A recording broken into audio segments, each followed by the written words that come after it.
Dear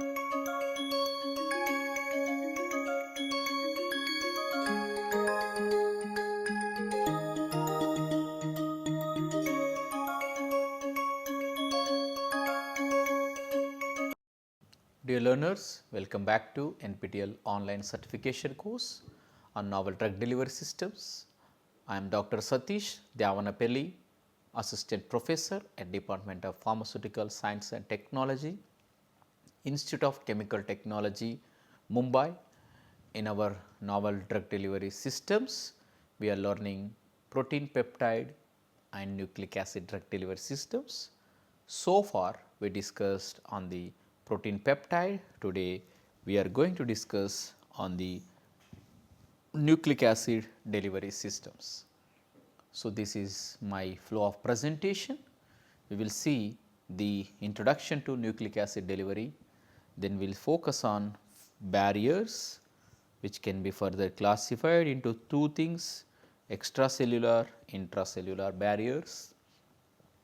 Then we will focus on some of the delivery methods which are maybe physical methods, chemical methods, and also we will see the limitations and some of the recent and future development in the nucleic acid delivery systems.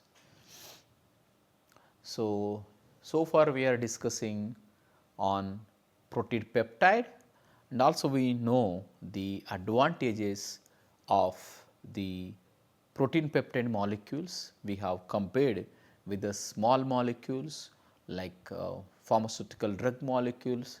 Yes, the specificity and also the therapeutic efficacy of the biological molecule will be very, very high, and the treatment or efficacy related to the any type of treatment will be very, very high. These are works as a like a magic bullets, and they will reach to the target site and they will work in a beautiful way compared with the drugs. And also drugs have some of the limitations, nothing but which show the toxicity. The side effects is one of the major problem, whereas the biological molecules, some of the induce the immunogenicity, and not only that, biological molecules have a problem in the permeability as well as in the even in the body they have some problems. So, we have seen so far on the protein delivery. So, today we are going to discuss on the nucleic acid delivery. Yes, it speaks about the delivery, that means refers to the process of safely and effectively transporting the therapeutic nucleic acids like DNA, RNA, siRNA, even now mRNA into the target cells to treat the disease by modifying the gene expression. So, that is definition of nucleic acid delivery. So, ultimately we need to deliver these nucleic acids into the target site with a safe and effective approach to treat the disease by modifying its gene expression. But so it is not easy, as we are developing the or we are dealing like pharmaceutical active substances, chemical substances, because their stability is one of the major issue, and it may undergo lot of degradations, and so that is why the delivery is one of the major obstacle in the biological molecules.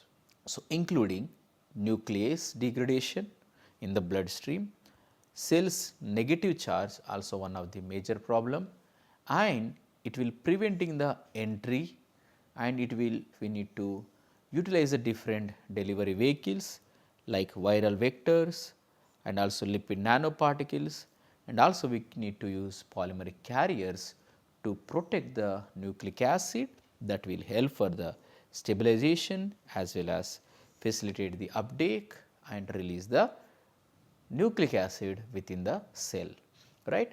So, delivering of the molecules into the cell is one of the major challenge. Now, here we can see the extracellular barriers. Now, here you can see the DNA, mRNA, siRNA, miRNA and also oligonucleotides which have some barriers. So, that we are going to discuss what are the barriers. It may undergo some type of degradations, even entry also one of the problem, right.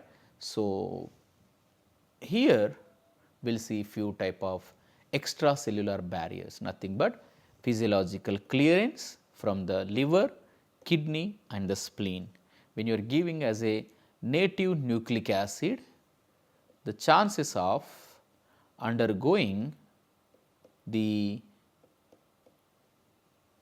clearance will be very high, because these are the highly perfused organs. The blood will continuously flow into this, and not only that, here the degradation happens, liver enzymes, even other enzymes will clear the nucleic acid from the body. So, for that we need to modify this formulation by using of carriers or polymers and lipids, and you can conjugate with the proteins and peptides. So, the second one is immune system and the blood components, that is enzymes, endoexonuclease enzymes which will degrade the DNA, and risk of immune activation against the delivery vectors, also one of the major problem. The third one is endothelial and tissue barrier is one of the major issues. For that we need to come up with the nanoparticle that will pass the endothelial lining as well as extracellular matrices. So, this is a third barrier which is comes in the extracellular barrier to the nucleic acid delivery. So, here we can use some of the CPP, cell penetrating peptides, and other agents which can bypass the endothelial and tissue barriers. And the special cases, as we know, we discussed in the protein peptides like blood brain barrier by using as intranasal delivery system, or by using absorption enhancers by various systems or nano carriers, we can avoid the blood brain barrier, which will help for the various types of the treatment of the neurodegenerative diseases. Now, intracellular barriers, here the crossing of the plasma membrane is one of the major problem, right. So, endocytosis is one of the problem, and the second one is second barrier is endosomal trapping is also one of the major issue. After endocytosis, vectors enter into endosomes which matures into endolysosomes. Inside, the low pH and enzymes degrade the nucleic acid unless endosomal escape occurs. So, again it is a entry into the endosomes is one of the major limitation, and escaping from the endosome also is very important. So, we will see all this in pictorial representation. Exocytosis also one of the major intracellular barrier. So, nanoparticle may be expelled from the cells, it will reduces the efficacy of the target molecule. Cytoplasmic degradation, it will enter the cytoplasm, there it will undergo the degradation by the nucleus or cleared by the autophagy. Now, you can see one by one. So, here is the cellular uptake, intracellular uptake is one of the major barrier, and after that endocytosis, early endosome formation, that is one of the problem, and after that escaping from that endosome is one of the major issue, and not only that, in the cytoplasm it undergo the degradation. So, we need to avoid all these barriers by using of the various formulation as well as the novel targeting strategies which will help us to overcome the intracellular barriers in nucleic acid delivery. And another fourth topic is that nucleic acid delivery. So, we can classify this delivery into two approaches, one is viral vector, second one is a non-viral vectors. So, viral vectors, here we use the viral glycoproteins which will help to complex with the nucleic acid, and that will show the efficacy. And yes, so they have some of the safety problems because of the highly immunogenic, but the efficacy will be very high. There are the viral vectors which will induce the carcinogenicity also, right. So, the another one is non-viral, we can use lipids, we can use polymer based system, nanomaterials, even bioengineered nanocarriers like lipid nanoparticles and liposomes can be used as a non-viral vector. So, yes, this is one of the recent approach. We know that mRNA COVID-19 vaccine also developed by the LNPs. So, which we know we are the testimony for that. So, we used and we know about the news and the therapeutic efficacy of the mRNA COVID vaccine, right, which also come from the non-viral vector delivery. We can also use other type of DNA siRNA molecules as in a lipid complexations. So, polymeric based carriers like you can use PLGA and also you can use dendrimatic polymers, other polymer structure which will help for the nucleic acid delivery. And also you can use inorganic materials, even SLN, solid lipid nanoparticle, and NLCs, nano structure, lipid structures also we can use. So, bioengineered carriers we can use biomaterials like exosomes and VLP virus like particles and cell membrane derived nanovesicles, right.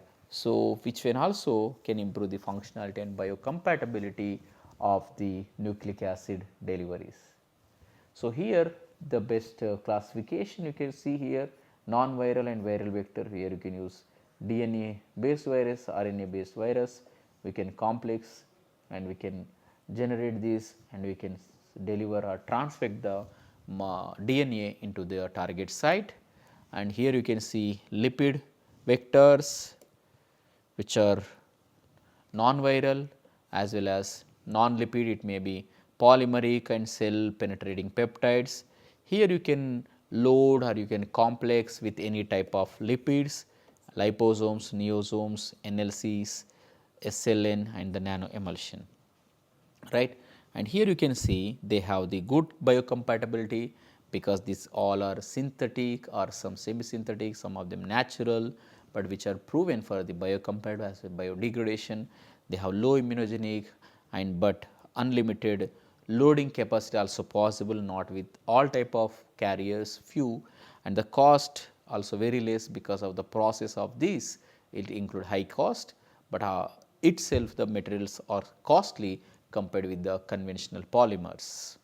So, yes, intrinsic biological activity is there, high transfection efficiency compared to the non-viral vectors. We will see some of the few differences.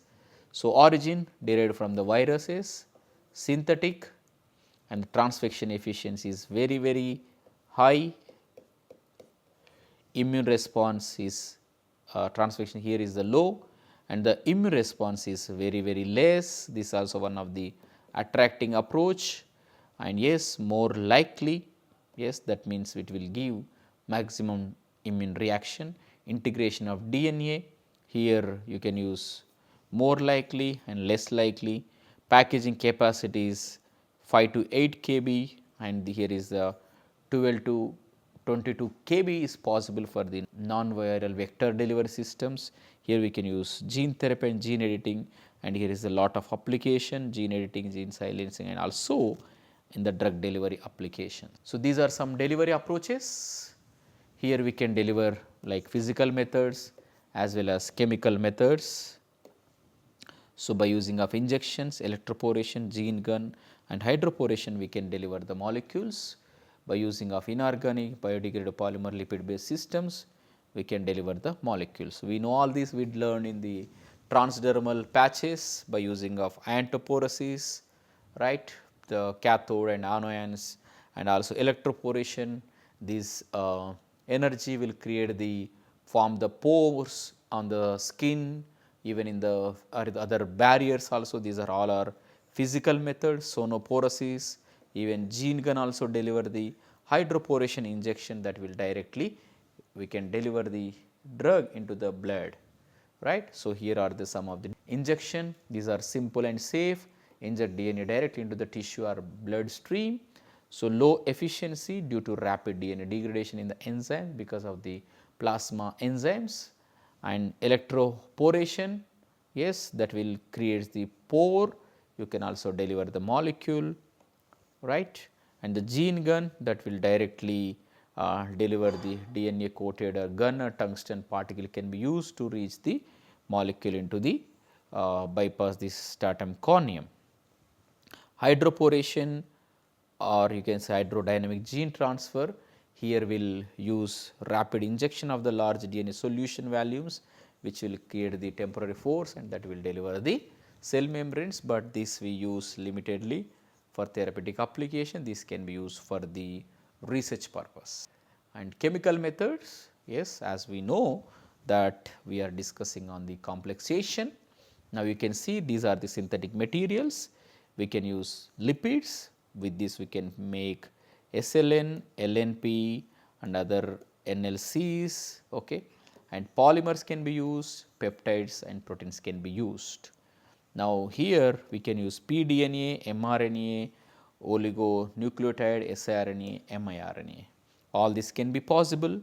Now, the interesting thing is that lipoplexes and the polyplexes are very, very important. This we know that virus vectors and other things. Now, try to understand this concept is that, so when you are conjugating of your negatively charged DNA or any type of nucleic acid, we need to select positive charge of the polymers as well as positive charge of the lipids. If you do the complexation with the negative charge of DNA with the polymer, this is called as polyplexes, that is nothing but complexation of the polymer with the nucleic acid, polyplexes, cationic polymers, right. Similarly, lipoplexes are complexes of cationic lipids with the nucleic acids, okay. So, lipoplexes as well as polyplexes, these both are comes into the category of the non-viral vectors. You can see these are the polymers and these are the lipids. So, you can see the cross linkage, these are the positive and the negative, it forming the polyplexes. It will help for the transfection, or you can say delivering of the molecules into gene delivery. So, inorganic, yes, calcium phosphate, silica, gold can be used, but you need to identify the stability, or you can say the therapeutic efficacy of the nucleic acid when you are using any type of chemical method, because which will leads to the degrade your molecules, okay, right. Polyethylamine, again it contain the imine, that means positive charge, polymethyl methacrylate, chitosan and dendrimers, all this will give the positive charge. Lipids, yes, we have a cationic lipids also that can be used for the complexation, emulsions, SLN and peptide carriers. So, these are the some of the limitations in the nucleic acid delivery. So, when you are using nucleic acid, it undergo the immune response because of these viral vectors as well as some of the non-viral vectors also.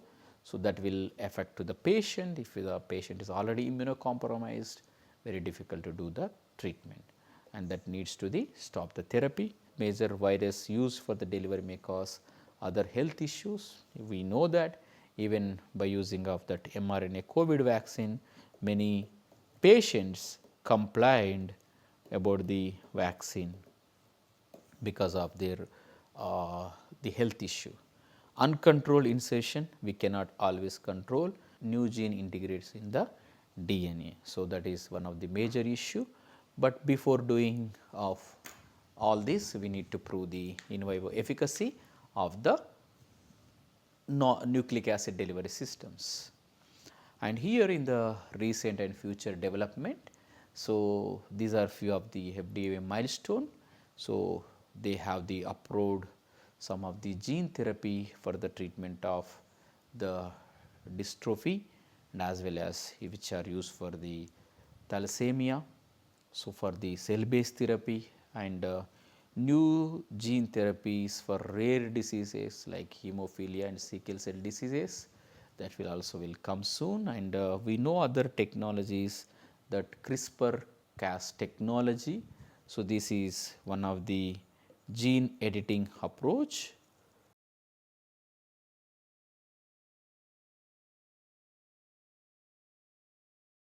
So, with this also we can modify the diseases, or we can control the diseases by using our gene editing systems. So, here we focused on very few information on the nucleic acid. So, there are the references which are provided in the presentation. You can go to that link and you can read, which will help for the further understanding. So far we completed on the protein, peptide and nucleic acid delivery systems. We learned on the what are the biological molecules. We have learned the differences between the biological molecule as well as the chemical molecules, or you can say active pharmaceutical ingredients. And not only that, we further focused on what are the instability issues of the proteins and peptides, and also we learn the various barriers, what are the key consideration in the development of the proteins and nucleic acid delivery systems. And also we have seen other type of approaches, formulation approaches for the proteins and peptide. And further we have discussed on the nucleic acid delivery. So, here also we learn some of the basic concept, what are the nucleic acid delivery systems, and how this nucleic acid will help in the treatment of various diseases, and what are the barriers we have learned. And not only that, further we have focused on the formulation approaches like physical methods and chemical methods. And again in that we learned about what are the viral vectors and non-viral vectors, and then we have seen the some of the limitations, and further we focused on the recent and future development in the nucleic acid delivery. Thank you so much, and we will see in our upcoming classes on the scale up and the regulatory requirements of the novel drug delivery systems. Thank you so much.